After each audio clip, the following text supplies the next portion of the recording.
pagalvojot, kad jeigu viešpats nesuteikia malonės, tu netrokšti jo negali.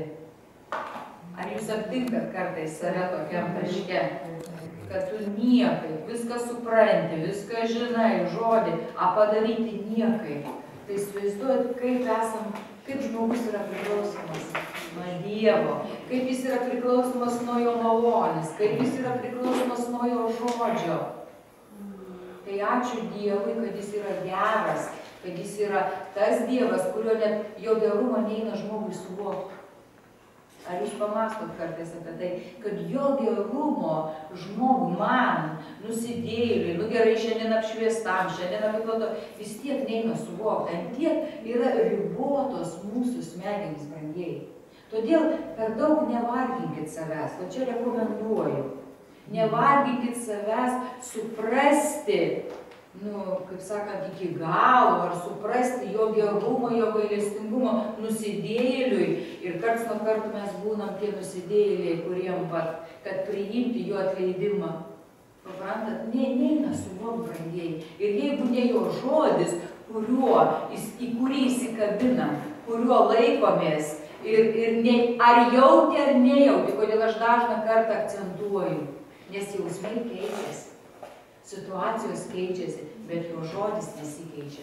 Ir tu stovi, ir tu laikais kaip nepajudinęs, kol audros praeis, kol tau sugrįž sąmonė, kur tau kai sugrįž, ateis ramybė, ir tada tu vėl gali toliau eiti, brangieji. Todėl šitą kelionę žemėje yra kova. Yra kova su senais įpročiais, su sena ta žemiška ta prigimtim, ta nuodėminga prigimtim, kuri tave plėšia, drasko, kad per mažai. Tai per mažai padarėjai, per mažai meldėjais, per mažai nuėjai, tu turėtum būti jau tas, tu turėtum būti tas. Ir kokios dramos vyksta. Nežinau, galim su gyvenimu būti kitaip, bet aš tikiu, kad tas pats. Karts nuo kart dramos, tai tu nepataikai į 10-tuką, tai tu iš vis atsitraukiai nuo Dievo, tai tu ten toks ir nuolatinė ta drama. Todėl, ką mes sakom krikščionis, užčiaupiam, sąmoningai uždarom, nemastom, sąmoningai sako, stop šitone, stop, aš nebemastau, aš pasiimu, ką jis sako. Ką jis sako apie mane. Brangiai, šitas dalykas, šita kova, jinai nesibaigs iki gyvenimo pabaigos. Aš noriu pasakyti, kad su metais mums tampa įpročiu, kuo greičiau uždaryti tą balsą. Kuo greičiau, suprantat, kuom, todėl kad tuo įtikėjimas žodžiu, arba tas žodis jau toks susisėjęs su tavim ir taip tampa aišku tau, kad tu tiesiog užčiaupi šitą balsą. Viskas gerai. Kodėl aš pradėjau tarnavimą? Kad nuo jo malonės viskas priklauso. Aš netgi trokšti melstis negaliu be jo malonės. Suprantat? Netgi be jo malonės negaliu ateiti į bažnyčią. Tai dabar nereikim į bažnyčią, sėdėkim namuose. Aš ne tą noriu pasakyti. Aš noriu pasakyti, kokie mes esam priklausomi nuo jo gerumo ir jo gailestingumo. Aš noriu pasakyti tą pusę tiem uoliesiems, tiems apšviestiesiems ir trokštantiesiems. Nepasiduokim ir neatsiduokim ir neleiskim tai kaltei, baimiai ir tai gėdai mus terrorizuoti, kankinti ir ėsti. Kiek Dievas duos, šiandien noriu dalintis apie prisikėlimą ir gyvenimą, bet visiškai iš kitų pusių. Visiškai iš kitų pusių, nebe tai, ką mes kalbėjome prieš 10 metų. Nesiduokim vėl. Suprantat, kai Dievo dvasia ateina, brangieji, kai jinai tave apšviečia, kas darosi su tavo širdim? Tu apgailestauji, tu atsiprašai, kad tau nepavyko, bet tu nori iškart daryti iš tos meilės, tau užsidega širdis, be jokios kaltės ir to ėdimo. Štai kaip šventoji dvasia apkaltina žmogų. Ir jeigu šito nėra, neleiskit, kad ėstų ir kankintų. Brangiai, visą tai atima jėgas, traukia atgal ir taip toliau. Ar lengva? Suprantat, nelengva, ypatingai dar lietuvių tautai. kurie esam linkę, mus mokino, kuo daugiau apsikaltinsi, kuo daugiau būsi po kalte, kuo daugiau muši save, tuo būsi čia arčiau Dievo. Ir tuo, brangieji, ką aš šiandien matau, aš sakau, paniekinu Kristaus auką. Brangieji, tuo mes paniekinam Dievo dovaną. Kokią dovaną? Dievas sako, aš duodu tau savo sūnų. O ką sūnus padarė? Jis atėjo, jis numirė, jis prisėmė tavo nuodėmes ant savęs, jis prisėmė tavo ir mano kaltes, jis prisėmė prakeikimą, jis nuėjo ant Golgotos kryžiaus, prikalė tavo ir mano kalties raštą, ir sako, aš išteisinu, Šilutės bendruomenę aš išteisinu. Ir dar ką jisai pasakė, aš dovanoju tau gyvenimą.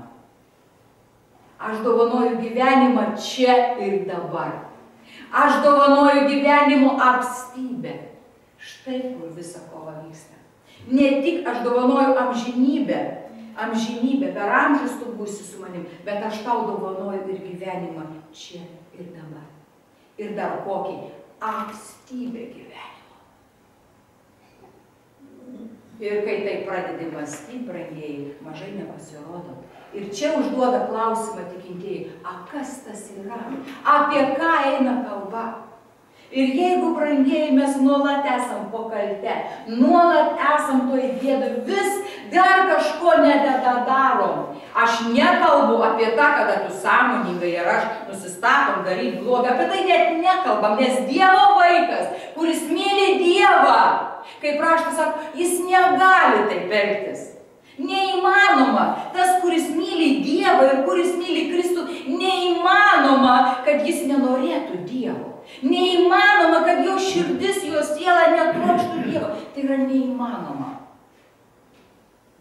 Bet, brangieji, ta praeitis, ta sena mūsų mąstysena, velnias, aplinka, kuri, brangieji, kokia bebūtų, jinai nėra šiandien mums padrasinimui, paguodai ir sustiprinimui. Tik tai išskirtinės vietos, kai tu randi savo kambarėlį užsidarai, kai tu ateini tarp šventųjų, kada tu susirenki tie, kurie bendraminčiai ir kurie turi tikslą, tokį patį, tai yra mums padrasinimui ir skatinimui. Kodėl aš šaukiu ir raginu, ateikim bent sekmadienį susirinkti, kad pasidrasinti, kad suprantat, uždaryti piktajam tą burną, kad uždaryti savo senajai prigimčiai, kuri vis tave žinai, suprantat, pažiūrėkit velnio manevrai, kol buvom nusidėjėliai, kaltino, kokie esam ir kokie nešventi ir kaip mes vagiam ir kaip plėšiam.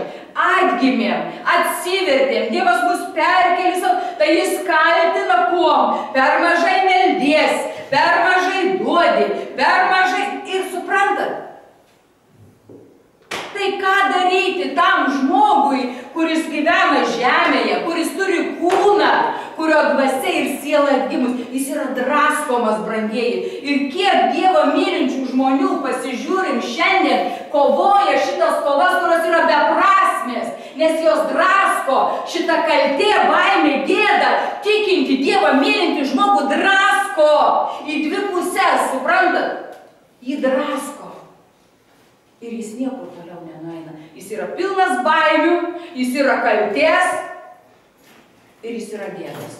Gėdos dėl ko? Kodėl negalim išpažinti vieni kitiem nuodėmės? Todėl, kad gėda. Aš nekalbu apie tai, kad tu eini ir visiems pasakoji. Kodėl? Todėl, kad gėda. Dėl ko? Kad tu vis kažko nepadarei, kaltė. Bet ne tokį likimą Dievas numatė. Ne apie tokį gyvenimą kalba Jėzus. Ne apie tokią apstybę kalba Dievas. Ką aš noriu šiandien pasakyti? Kad plėšiam tą savo širdies užtvarą, brangieji. Plėšiam tą savo širdį, šaukdamiesi Dieve, Dieve, paprotink mane. Dieve, padėk man veržtis ir norėti daugiau. Padėk man suvokti, Viešpatie, kad čia tai ne viskas, ką tu turi šiandien. Čia yra ne viskas, apie ką kalba šiandien Dievas tavo gyvenime. Čia ne viskas. pradžių pradžia nėra. Aš drįstu teikti. Aš drįstu teikti, žiūrėdama į raštą, tai kame mes šiandien gyvenam, nė pradžių pradžios nėra. Suprantat? Kodėl Dievui reikia daug 3-4 kartas, kad jis galėtų labiau ir ryškiau apsireikšti? Ar jūs pagalvojat? Kodėl? Todėl, kad vienoje kartoje neįmanoma Dievui savęs apreikšti visose srityse, nes žmogaus metai šitoj žemėje yra riboti. O tu ir aš kas esi pirmoji karta, dėkok Dievui, jeigu antroji. Bet drįstu sakyti, kad tu esi pirmoji karta. Neužteks fizinio amžiaus šitoje žemėje. Kad apie ką kartais mes gerose knygose paskaitom, kurie 3, 4 ir 5 kartos tikintieji yra. Ir sėdim tada vėl po kalte, nes tiek nesimeldė, nes tokių apreiškimų negauni, nes tokių dovanų nėra ir tu vėl sėdi. Brangiai, turi suvokti, koks tavo amžius, iš kur tave Dievas išvedė, kas vyksta šiandien tavo gyvenime. Suprantu, tu negali save ten kažkur iškelti, pasiskaitai, žinai, supranti, kur ten šimtmečiais krikščionybė. Ir tu mėgini priterinti savo. Ir kas gaunasi? Gaunamės fariziejai, kurie paimam, savo nukertam galvas ir paskui einam ir visiems galvas kertam. Dieve, apsaugok nuo tokios krikščionybės. Bet pirmiausiai savo galvas nuo. Va, kur yra. Ir tu sėdi, ir tu mokinies. Ir kaip Timotiejui laiške, sako Paulius, mokinasi, mokinasi, mokinasi, mokinasi. Ir niekai neišmok. Sako, nuolat besimokančias ir niekad nepasimokusius. Dieve šventas. Ar apie tokį gyvenimą Kristus, ar už tokį gyvenimą numirė Kristus? O jeigu nepataikysiu?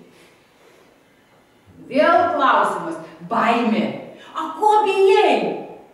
Jeigu eini su Dievu, o jeigu ne su Dievu eini, tai šaukis Dievo ir eik su Dievu. Tai jeigu eini su Dievu, a tai ko bijai? Suprantat? Lengva papasakoti yra, aš čia žinai. Bet ką, brangiai, jeigu mes pradžiui kas prasideda? Informacija, žinia. Ir tu pats sodini save ir drąsini, kad raudis, kad ten būtų nukirsta tavi. Mes skaitom, Jėzus atėjo ir pasiėmė visą prakeikimą ant savęs. Viskas, faktas įvyko. Juridiškai parašytas raštas, testamentas. Bet tą reikia paimti ir pritaikyti savo. O čia ir vyksta kova. Bet viskas prasideda, tu imi žodį. Dievas mane išlaisvina iš prakeikimo. Dievas sako, aš dovanoju tavo apstybę gyvenimą. Dieve, kas tas yra? Ką praeitą sekmadienį šaukė Laima? A kas tas yra? Apie ką kalbi, Dieve? Aš noriu patirti tavo maloningumą, aš noriu patirti tavo gerumą, aš noriu patirti tavo apstybę. Aš trokštu matyti Dievą savo gyvenime. Štai ką šiandien šaukiu. Vat ką mes kalbėjome prieš tarnavimą. Plėšk savo širdį šaukdamasis Dievo daugiau savo gyvenime. Gyvo Dievo. Gyvo Dievo. Gyvo, tikro Dievo, kuris ateina ir apreiškia save ir demonstruoja save situacijose, aplinkybėse. Vieną palieki, kitą eini, brangiai gyvenimas, jeigu tavo ir mano yra tik tai statiškas, suprantat, pastatė kaip stulpų ir viskas, niekas nesikeičia. Tai ką pradeda smirdėti? Prūdas, koks ten geras kvapas. Gyvenimas yra dinamiškas, nuolat keičiantis. Gamta pažiūrėkit, pavasaris, vasara, kiekvienas rytas yra kitoks. Kodėl mes Dievą savo gyvenime vienodai? Vienodai. Suprantat, vienodai. Nu, aptinkat save, atsišaukia, apie ką kalbu. Aš kalbu apie tą, kad plėšti pats save. Neleisti savo susitaikyti gerąją tą prasme, neblogąją vėl ėsti ir grauti, toks tas mulkis. Tu nemulkis, Kristus už tave save atidavė. Bijok Dievo save taip vadinti. bijok Dievo. Kristus atidavė save už tave, vadinasi, tu nesi šiukšlė. Ar už šiukšlę kas nors eina aukojasi?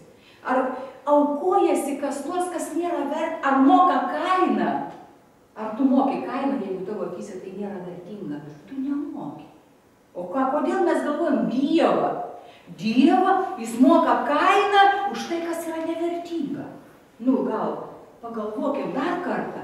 Dievas mokėjo kainą ir sumokėjo už tai, kas yra vertinga. O tas esi tu ir aš. Ir jeigu tu ir aš žiūriu ir matau, tai tada aš turiu žiūrėti dar, ką jis sako. Aš žiūriu į save ir matau, ašgi nekvailys ir tu nekvailys. Tu realiai suvoki, bet tu žiūri į ką, kas yra tiesa. Tu žiūri, ką čia jis kalba apie tave. Ką jis sako apie save.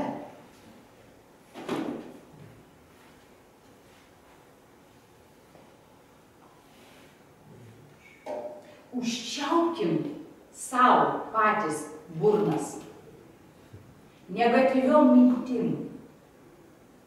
Prakeiksmam, tik tai mes labai gražiais žodžiais įvelkam.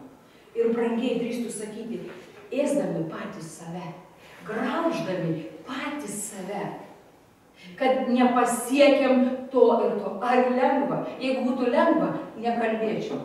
Būtumėm susitvarkę senai ir varom, todėl kad nelengva.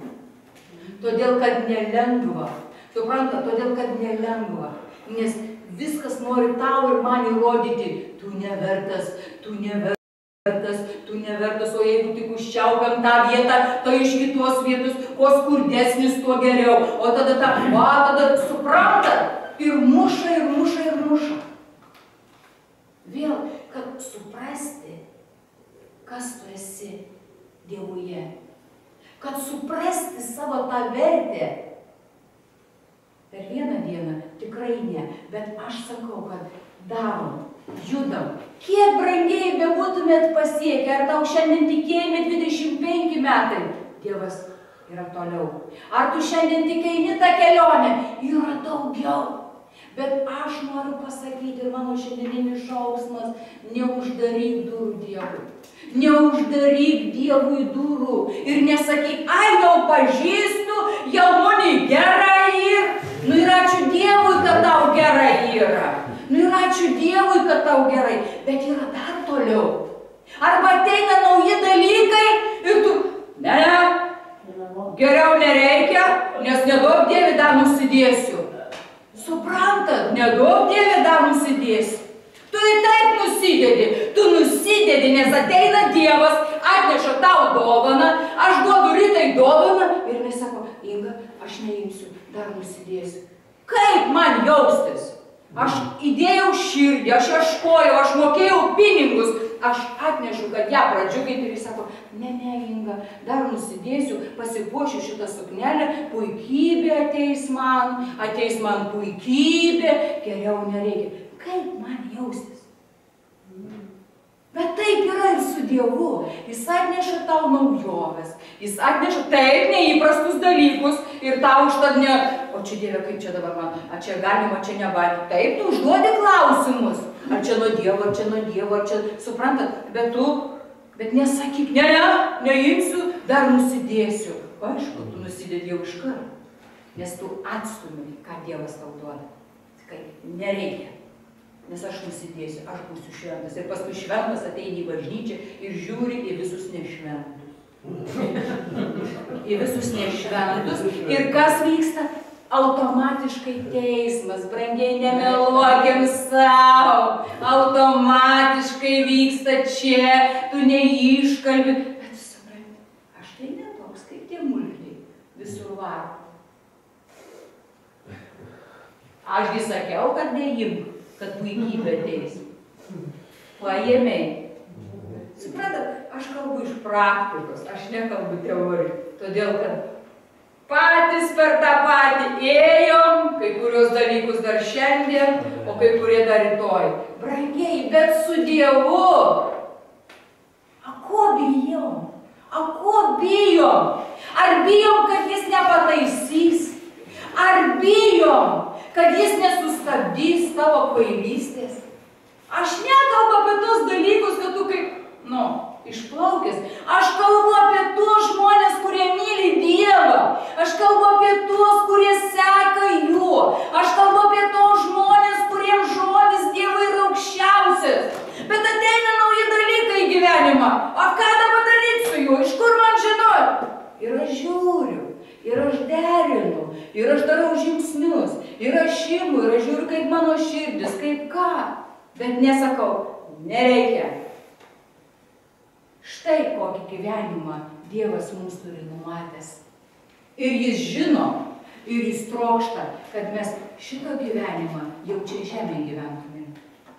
Suprantat, pasitenk, iš kur tada tas džiaugsmas ateis, brangiai, kada tu lieki vis savo tarp 4 sienų.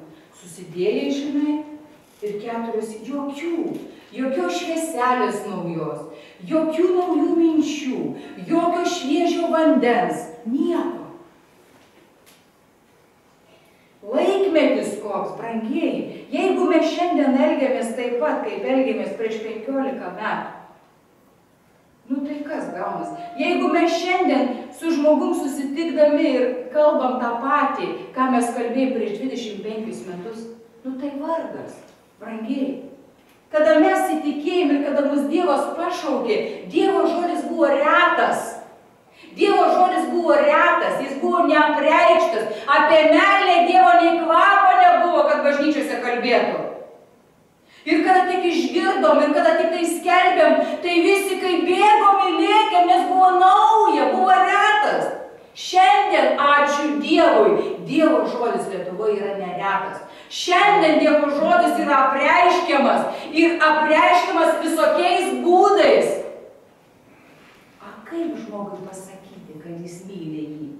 Kaip žmogui patarti, pasakyti, kad jis yra priimtinas? Va čia jau yra mūsų atsakomybė. Bet ką aš norėjau pasakyti, nebetinka, kas tiko prieš 20 metų. Man netinka rengtis taip, kaip aš rengiaus prieš 20 metų. Netinka, nes mano amžius jau šiandien, tavo amžius jau nebeleidžia taip elgtis, kaip tu elgės prieš 20 metų. O jeigu dar ir pozicijoje pakėlė, tai vadinasi dar ir pozicija tave įpareigoja. Žemė viskas aišku. Kai tik tai prieinam prie dieviškų reikalų, nieks nebeaišku. Bet brangieji, Jėzus palyginimais kalbėjai. Jeigu jums kas nors yra neaišku kasdienybėje, iškart paimkit pavyzdėlių. Iškart pažiūrėkit žemiškai, kaip tai galima, ir pamatysit tiesą. Ir pamatysit apreiškimą. Santykis tėvo ir žmogaus, tėvo ir vaiko, santykis darbiniai santykiai. Viską pažiūrėkit, iškart pritaikykit kaip žemė. Ir bus labai paprasta aišku. Ir bus aukščiausio lygio apreiškimai. Suprantat, va mūsų kasdienybė yra. Ir aš kalbu save ragindama, save skatindama ir mus visus. Atverkim širdis gyvenimą. Atverkim širdis prisikėlimam. Kiekvienai dienai, kiekvienam etapui prisikėlimui. Ir jeigu šiandien, kaip kažkas sako, aš esu ant aukštumų, džiaugis, dėkok, šlovink, ten klykau, žinai. Bet jeigu šiandien tu sprendi sunkius klausimus, ir tu esi tas, kur slėnį, sakau, aš sakau, yra viltis. Praeisi, praeisi, visi praėjo, praeisi ir tu. Tu nesi išskirtinis, tavo bėda nėra išskirtinė, tavo vargas nėra ypatingas. Praeisis, kaip praeisi, laikysis jo ir praeisi. Ką reiškia praeisi? Jis praves.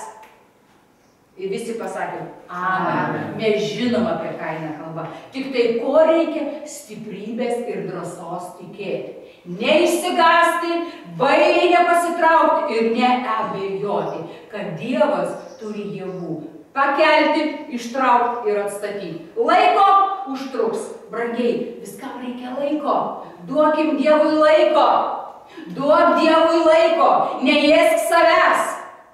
Laiko, kad gautųsi geras vynas. Ko reikia? Laiko. Kad subrandinti ir kad pasiėmę galėtų žinot. Ko reikia? Laiko. Duokit laiko. Naujas sritis. Pradedi minti. Dar nauja. Galbūt seną įtvirtinat. Brangiai, mūsų gyvenimas, tu žiūrėkit, kiek jis turi spalvų. Nėra vien tik tai sveikata, finansai, ir santykiai. Kiek dar visko. Tai čia prieš psalmes papasakot, ne? Kai gali tęsti, man atrodo, Viešpatie Dieve.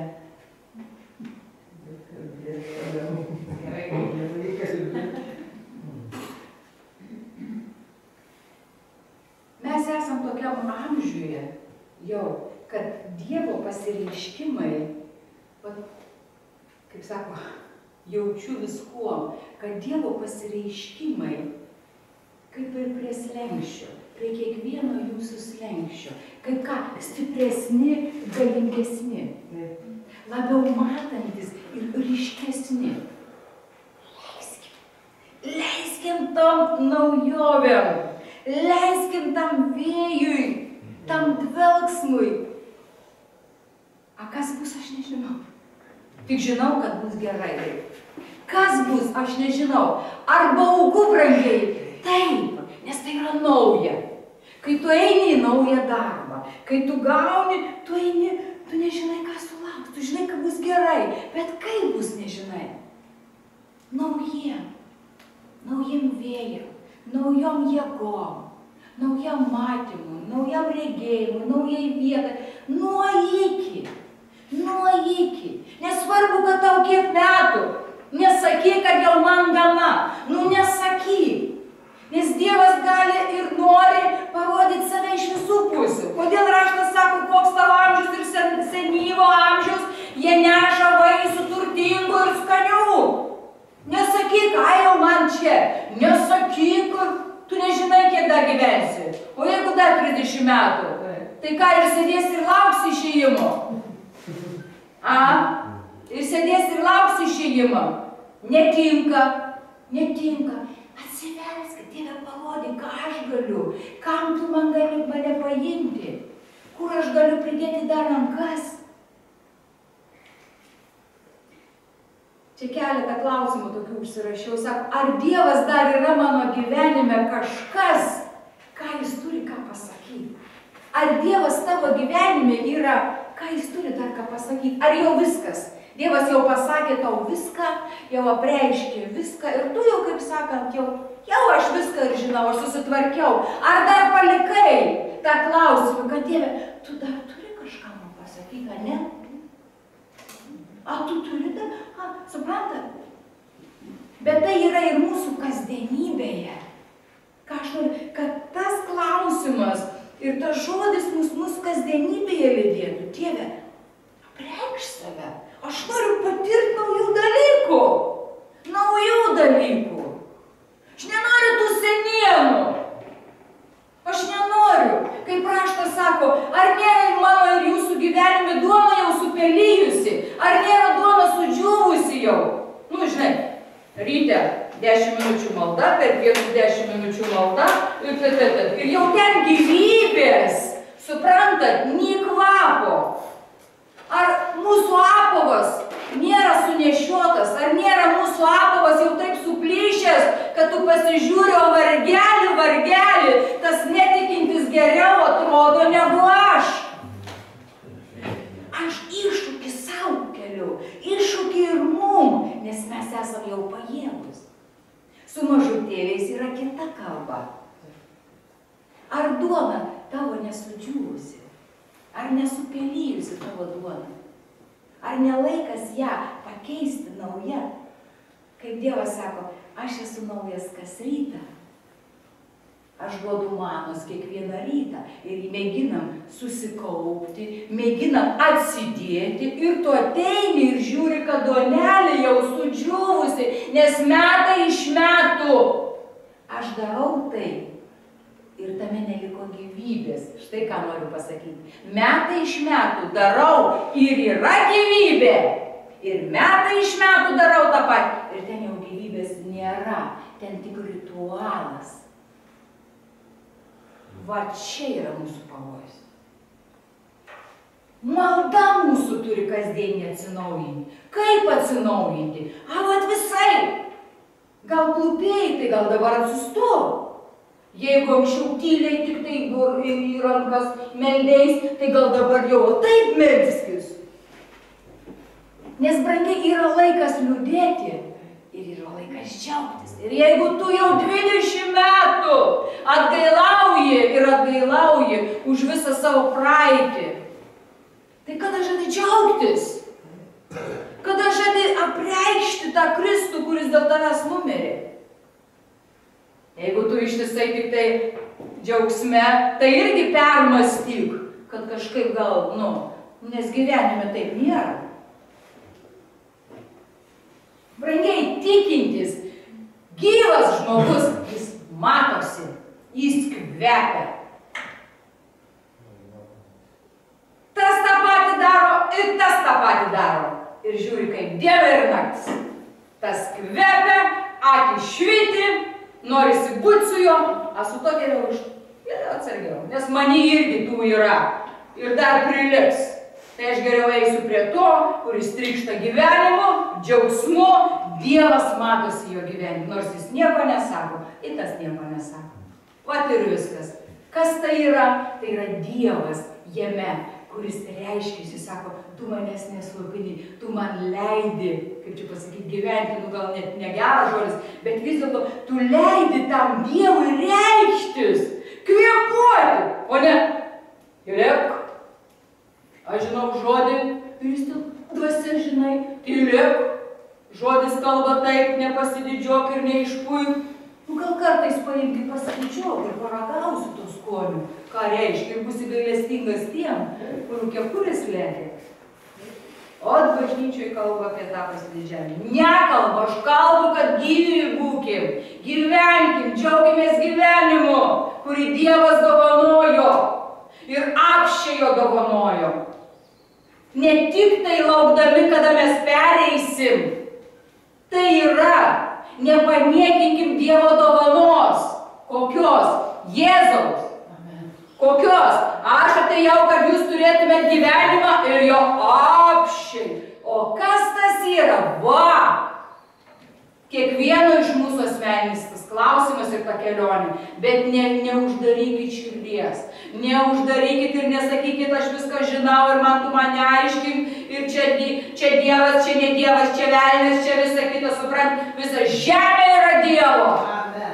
Visa žemė yra Dievo. Ar tu tiki, kad Dievas saugo kiekvieną žmogų? Ar tu tiki, kad Dievas tave saugo? Ar tu tiki, kad tik tai Dievo daleista ateina dalykai tavo gyvenime? Tai ko nervuojasi, kai nepatinka? Tai ko nervuojasi, kai negeri dalykai priartėja ir pulsuoja į akis? Velnias atėjo, koks velnias? Va, atsišaukė, ateina Dievas ir jis iššaukia many tą velnę. Ir velnias pradeda cypti. Iš kur iš čia? Nes ateina Jėzus. Ir tas velnias cypia, nes jam reikia trauktis, jam reikės varyti lauk iš manęs. Štai kodėl man nepatinka tie dalykai, štai kodėl man naujovės nepatinka. Štai kodėl man čia atėjo, sujaukė visą. Štai kodėl man nepatinka, nes aš nežinau, ką daryti su juo. O čia, žinai, velniuką pasodinau, sėdi, dabar gėdosi.